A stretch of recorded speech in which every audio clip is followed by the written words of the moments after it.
This episode is brought to you by CoolStuffInc.com, the #1 seller of games and gaming accessories. And GatheringMagic.com, the #1 resource for Magic the Gathering news and articles. Hi, I'm Stefan, this is Kresh, and this is my Kresh the Bloodbraided EDH deck.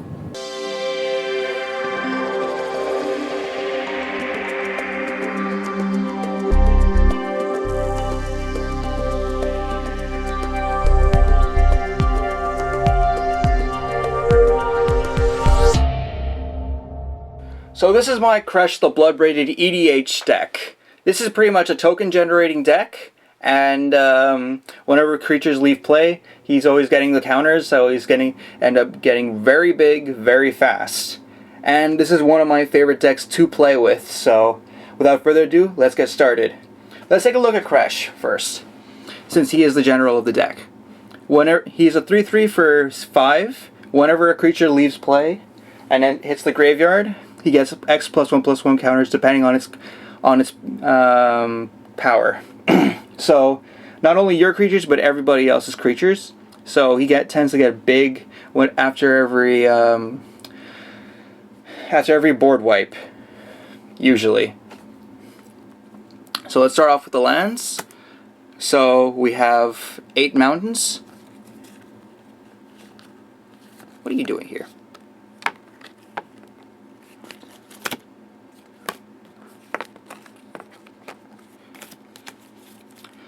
Eight forests,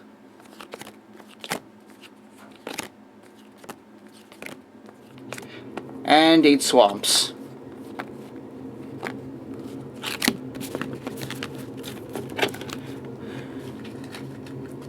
Alright, so now we come to the two mana one, the dual lands, Woodland Cemetery, Dragonskull Summit, Rootbound Crag, Copperline Gorge, Shizo for the fear, because you're going to be swinging with very big stuff, and you want to give your stuff fear,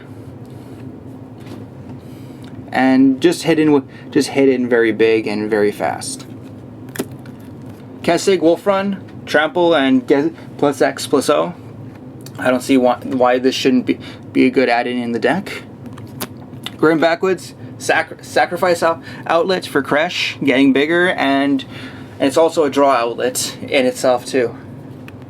Reliquary Tower, always having a no maximum hand size, is very helpful.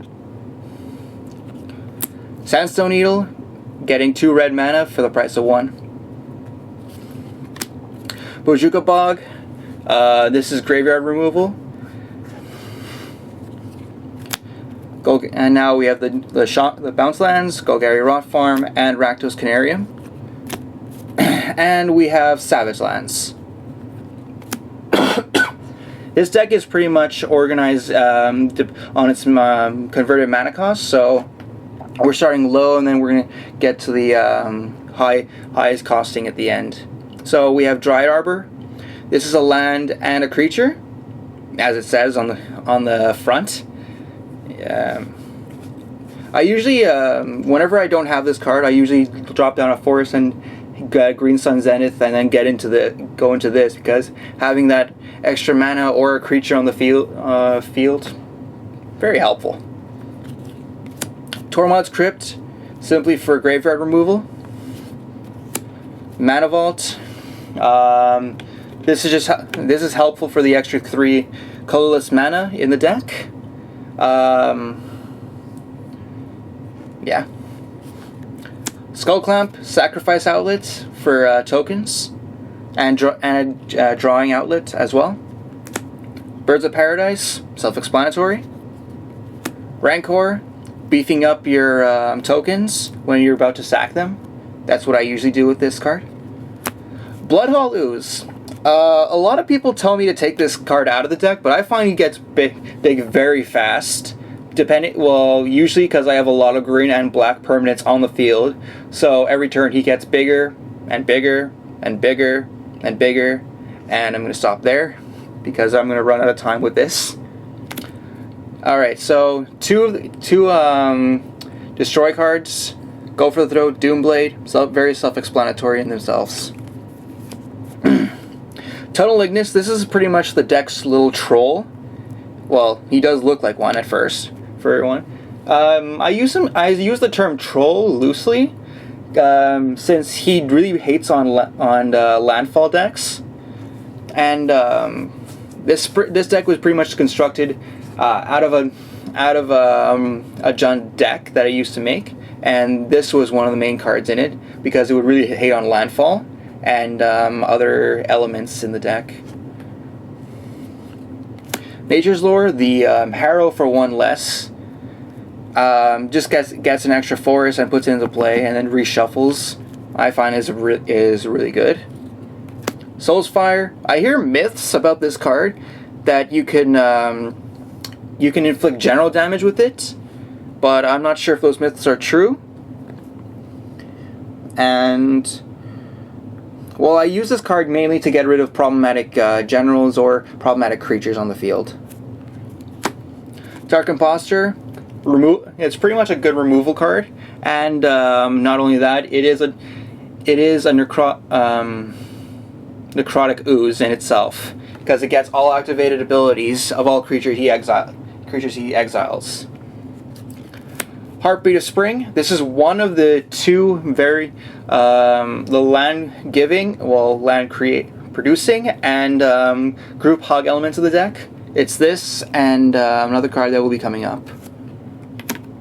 Mimic Vat. I usually tell people to put this in the deck because it gets rid of problematic creatures before they hit the graveyard. From the battlefield. Prayer's Grasp. Pretty much tutor from an opponent's graveyard deck. My mistake. And getting rid of anything problematic or something beneficial in some cases. Awakening Zone. This is a token creation outlet.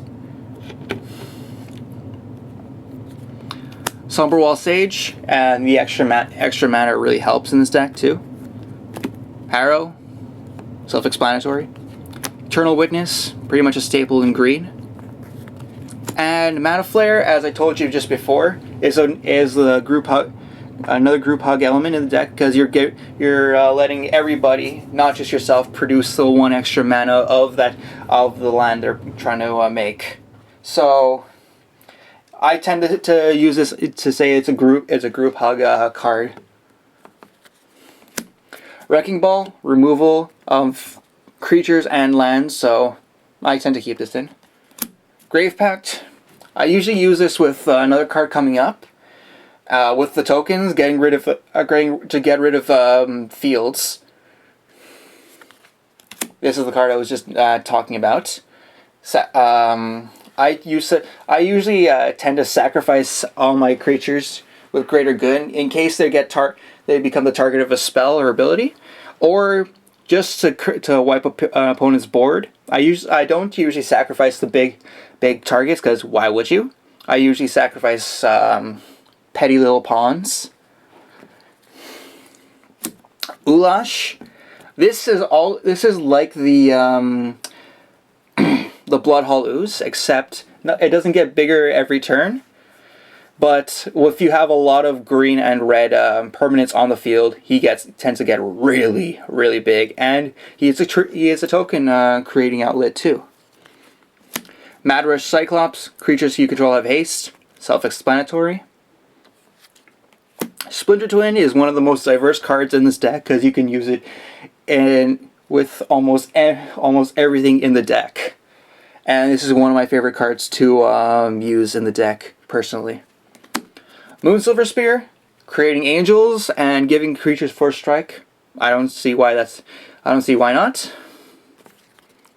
Wolfir Silverheart, for the Soulbond effect, and not only giving him your creatures +4/+4, but giving him +4/+4.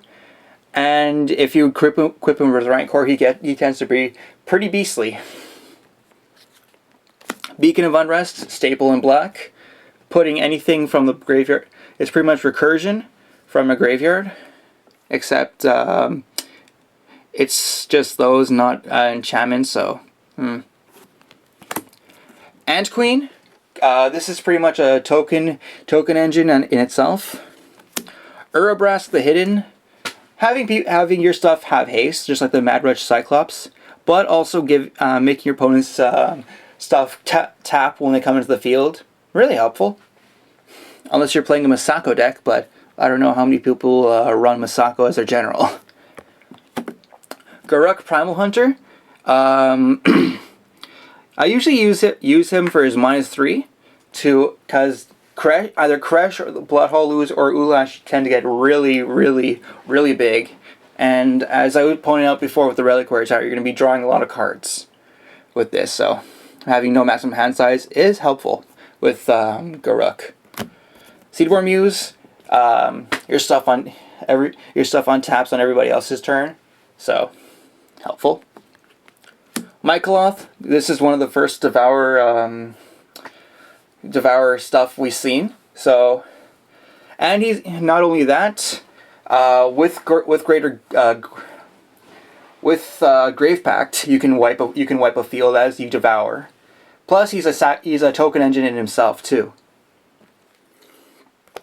Skull Muncher, another Devour, and this is a draw engine too. Asceticism, giving your creatures hexproof and regeneration helps. Predator Dragon, haste, devour, flying, 4/4. What more do I need to say? Massacre Worm gets rid of really chump blockers, and whenever creature hits the graveyard from your opponents, they lose 2 life. I find he's a really helpful card in some cases. Mikaeus, giving everything except your humans +1/+1 and Undying. Sadly, it doesn't work on Kresh, but he tends to get big anyway, so I don't think he's gonna need the +1/+1. The Undying would help if it was all other creatures you control, but I'm not the maker of these cards, so. Broodmate Dragon. This is another token creation. As I was saying before with the Splinter Twin, you Splinter Twin him, keep creating 4/4 dragons. Grave Titan. The Death Touch element and the token making element does help in a lot of cases. And with the Splinter Twin, multiple zombies. Lurking Predators. I like to be a little bit of I tend to like to top deck into big stuff, so Lurking Predators does help in some cases. So whenever whenever somebody casts a spell, right away I flip the top card. If it's something very big, I tend to put it on the field and be very happy. Charmbreaker Devils gets back all your instants and sorceries. Well, not all of them, but it returns an instant or sorcery depending if you have one in the graveyard. You could just keep recurring it. Plus, he gets +4/+0 for every sorcery and instant you play. Inferno Titan, dealing 3 damage and with fire breathing. Very helpful. Broodmother, this is a token creation outlet in herself, and the Devour element with, again, alluding back to the Grave Pact I showed you before. Stalking Vengeance. Not many times do I have this creature on the field, but I usually use him and Grave Pact. Not only do they combo really well, but I tend to use this to deal damage not only to my opponents but to get rid of their field as well. Avenger Zendikar, pulling 0/1 green plant tokens with the landfall ability plus the Splinter Twin. You can just keep doing it over and over and over again until you have crazy amounts of plant tokens all beefed up, and then you can sacrifice them to Greater Good or to Skullclamp, and then keep keep destroying their field. Charnel Hordworm brings back target for card from your graveyard to your hand. So I tend to use him. I tend to use him a little less because again I don't usually get to cast him, but he does get kind of handy. He does get handy. Shieldred, Recursion, not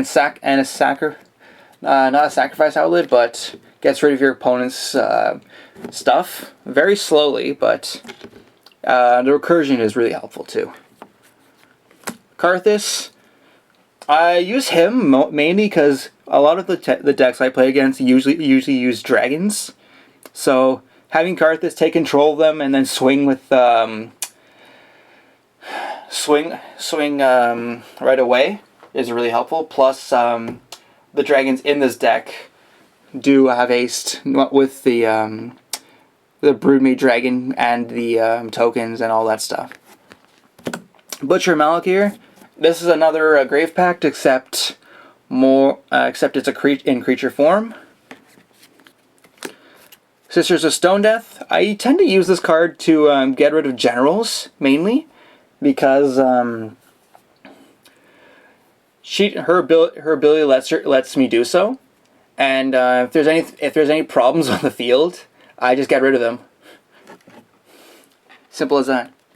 Prayers Council. If I tend to have a giant graveyard, I just play it down, and then everything comes back to my hand. Another no maximum hand size card. Avatar Woe, another self-explanatory card. Fear, destroy target creature. Terracodon. This is one of my favorite cards to combo with because when does Terracodon come into play, destroys need 3 non-creature permanents, equipping it with Splinter Twin, or getting rid of it and imprinting it with Mimic Vat. You can just constantly do it over and over and over again, and it tends to get really, really screwy with opponents. Warp World. I use this in cases where I don't have much answers, and when the board really looks scary, I just Warp World, and usually the luck is on my side. So yeah, Plague Wind gets rid of everybody else's creatures except yours, so you can swing it for game. And we come to the last few cards in the deck. Genesis Wave. Pretty self-explanatory. Puts top X cards in top X cards of your library, and you reveal them. Creatures come into play depending on how much X is, and then your sorceries and everything. Yeah, so sorceries, instants, and the rest. Permanent cards. Oh yeah. Sorceries and instances don't stay on the field, sadly. But then again, having creatures on the field, you wouldn't need them anyways. Green Sun. So, this is pretty much my tutor for anything green. And last card, or second to last card, my mistake. Red Sun Zenith, dealing damage to where it needs to, and shuffles back in. And Lavalanche deals X damage to target player and each creature he or she controls. Pretty much I use this whenever I have either the Heartbeat of Spring or Mana Flare on the field. Just simply because it triples damage. And that's my deck. Thank you for watching CMDR Decks. Please subscribe and favorite.